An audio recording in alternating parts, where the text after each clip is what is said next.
it's dining with the Native Howl. Yeah. All right, so how did you guys get into the no cover contest in Arizona to hook up with Alice Cooper? We just gave him $100. Yeah, threw our name in the hat, gave him $100, then we got a call, and they told us we didn't make it. And then they, at the end, were like, we messed up, and actually told everyone they didn't make it, but you guys did. That's a screwball right there. Huh? Yeah. Right on, right?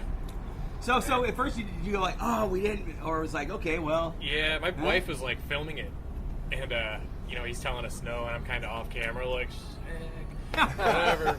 And then he was like, I'm kidding, you guys got on. It's like, all right, cool. Right. So it was from 100 to 25, and then you guys...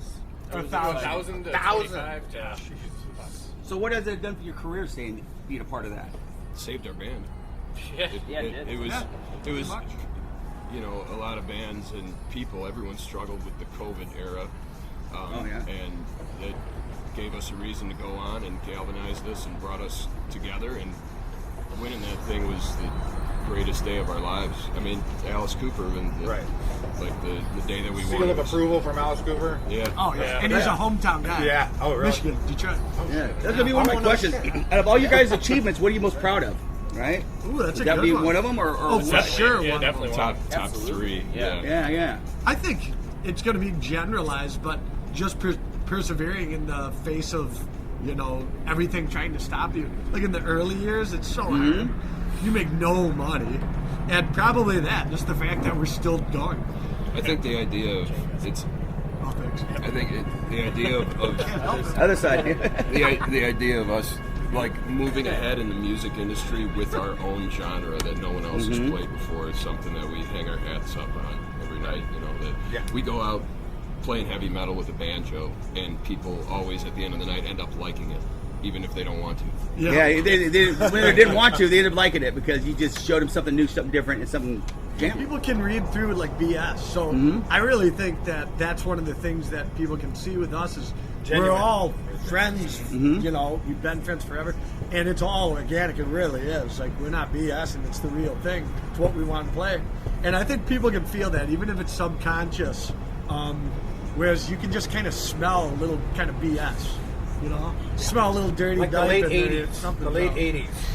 It's like someone want to ask you too. What you record? Can you play live what you record? A lot of people can't play live what they record. Yeah. And so that's being organic and being able to do that, right? Yeah. All right, Jake. Yeah. Tell us about your banjo playing and when you get started in the music. Well, I started on banjo basically when we started playing thrash grass. I was a guitarist for a while. You're a guitar player who went to banjo? Yeah. I did always want to play. Just never really grew up around bluegrass or anything.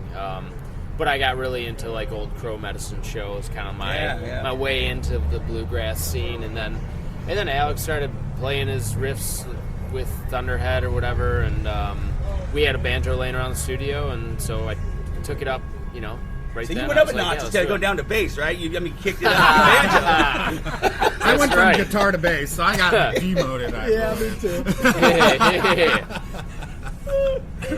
But yeah, that's a story. So you invented your own style then, Steve, but not really knowing a lot of banjo. This whole band is a whole new style. Yeah, so you want to hear a cool story about this tour specifically?